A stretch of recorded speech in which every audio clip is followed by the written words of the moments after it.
Тоа ни е темата за првото вклучување со колегата Стефче Митревски. Утринава и покрај сервисните информации кои што ни ги има подготвено. Таа е темата за ова вклучување. Добро утро, Стефче. Повелете, слушаме, те гледаме. Добро утро, колеги, до вас и сите оние кои работат на реализацијата на оваа емисија, но секако со посебен акцент на гледачите кои се веќе на фреквенцијата на јавниот сервис. Ние се јавуваме во живо од делот на Нова Битола и тоа не случајно. Поводот е што тука веќе започна изградбата на оние планирани велопатеки. Нешто повеќе за тоа од нашиот гостин, секретарот на општина Битола Бојче Димитровски. Господине Димитровски, после 3 години започна реализацијата на мото Битола Велоград во еден мандат. Добро утро, поздрав до гледачите на македонска телевизија. Навистина горд сум што денес разговараме на една актуелна тема која што за Битола е актуелна повеќе од 10 години, а тоа е изградба на велоинфраструктура во нашиот град. Добро се сеќавам во екот на локалните избори од страна на активистите Битола на точак и други активисти кои што го сакаат велосипедизмот. Имаше дебата со интересен наслов. Тоа беше насловено како Битола Велоград во еден мандат. И навистина ми е драго што успеавме да го реализираме еден дел од ветувањето и пред еден месец започна изградбата на велосипедските патеки во делот на Нова Битола, на булеварот Васко Карангелевски и на булеварот Партизанска. Тие ќе бидат велосипедски патеки во должина од 5 километри и ќе напоменам за гледачите, посебно за оние од другите градови, дека Битола, за жал, до денес има само неколку стотини метри велопатеки во градското шеталиште. Така, овој проект тапкаше некако во место. Ова се гради со сега собствени средства на општината, беа предвидени и европски средства. Зошто се чекаше толку време и зошто овие европски средства пропадна? За жал, долг беше патот да стигнеме до реализацијата и беше многу комплицирано од непознати и нејасни причини. Проработи некако финает и не се сакаше да се прифати проектот. Најпрво се говореше дека велосипедски патеки не можат да бидат на тротоари. Секој кој што сега е многу лесно не мора и директно да прошетате низ светот, туку може да се информирате дека еден од концептите да велопатеките бидат на тротоарите. Проектот наводно не бил функционален и главниот камен на сопнување беше начинот на финансирање.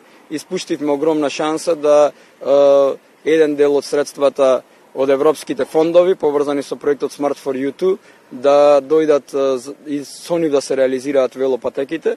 За жал, тие средства ќе ги изгубиме неповратно и сега општина Битола ќе ги реализира со сопствени средства кои што можеле да бидат наменети за некој друг проект, но сепак и покрај сите пречки и кочници не се откажавме од намерата како локална самоуправа тоа да го реализираме и битолчани ќе добијат соодветна велоинфраструктура од над 5 километри веќе напролет.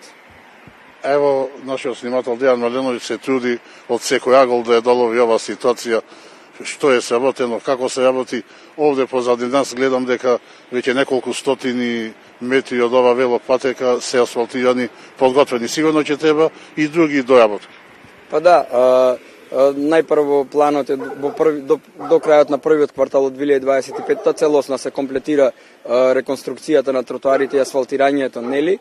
И после таа фаза следи бележењето кое што ќе прави јавното предпријатие Паркинзи, за да бидат велопатеките соодветно обележани, бидејќи еден дел од 3-метарската патека ќе биде наменет за пешаци, еден дел во таа насока. Забелешките кај многу битолчани кои сака, ева, може би да наштетат нови проект, беа дека да ќе се добијат велопатеки, но ќе се изгубат пешачките патеки. Има ли вистина во тоа? Па секој има право на свое мислење, но како граѓани на Битола многу добро знаеме какви беа овие тротоари, посебно на дел на Партизанска од болницата надолу, кои што не беа функционални ниту за пешаци и денес не се, бидејќи се уште таму тој дел не е започнат да се реализира, ниту за пешаци, ниту за велосипеди. Сега ќе добиеме тротоари по најрегуларни стандарди, каде што безбедно ќе можат да се движат и пешаците и велосипедистите.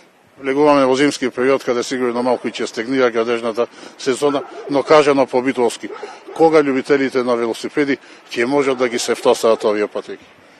Па, доколку се биде во најдобар ред со имплементацијата на проектот и секако во зависност од временските услови, очекуваме некаде април или мај 2025 целосно функција, целата делница да се стави. Овие велопатеки некако доаѓаат како шлак на тортата после една од побогатите градежни сезони во Битола. Докаде течат активностите и што е реализирано од оние поголеми капитални проекти? Нескромно е, но ќе кажам дека Битола никогаш толку не се градела. Ги знаеме и реакциите на граѓаните, дека градот бил раскопан, но тоа говори за огромната желба и вложеност да направиме што повеќе во текот на една календарска година. Значи, буквално се работи на секаде и во Битола никогаш не се граделе позначајни објекти. Во исто време ја градиме градинката во Арама, сега ќе започне втората фаза. Се работи на адаптацијата на Мајчин дом, таа е втората градинка. Со средства од Министерството за социјална политика се гради градинката кај Климент Охридски. Со сопствени средства општина Битола гради противпожарна зграда, нешто што беше ветувано долги години наназад. Нема да ги набројувам сите улици на кои што работиме. Вчера се објави и јавната набавка за основниот проект за спортскиот комплекс и паралелно го работиме деталниот урбанистички план и токму по некоја дијагонала зад нас е баш локацијата каде што тој спортски комплекс треба да се гради. Секако основните показатели ќе произлеат од основниот проект за него. Работиме на новиот генерален урбанистички план кој што е стар и од 1999 година, нема град кој што нема постар генерален урбанистички план, кој што е многу најбитен документ во делот на урбанизмот. Сега се работи со обраќајната студија, аплициравме до владата со 16 инфраструктурни проекти кои што на почеток на идната градежна сезона ќе започнат да се реализираат, значајни и за градот и за руралните средини. Знаете Битола дека е над 60 живи села и 3 поранешни општини се дел од градот и како општина е навистина комплексна. Се трудиме да вложуваме да се дава максимум и да бидеме посветени за Битола да биде поубава. И на крај да го искористам вашето присуство, вие сте еден од идејните творци на зимска приказна, се наближува. Ќе имаме ли годинава ново издание на зимската приказна и течат ли подготовки?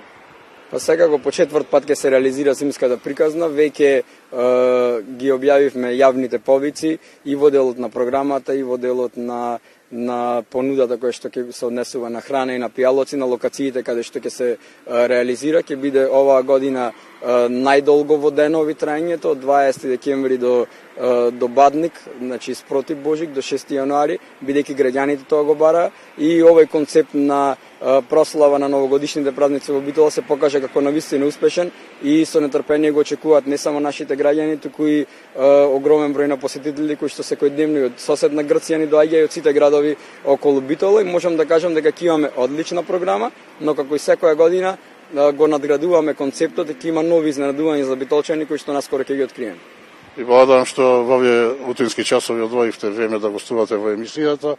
Ова е се од Битола. На крај да кажам дека во Битола утринава е пријатно времето, плюс повеќе од 5 степени некаде температурата, аерозагаденоста е повисока од дозволеното, но ако се има во предвид најавата на септемвричарите дека денеска и викендов ќе врне доша на повисоките места и снег, тоа е нова можност после онај ветер кој остави длабоки последици во Битола, новите временски услови да ни донесат почист воздух за дишење.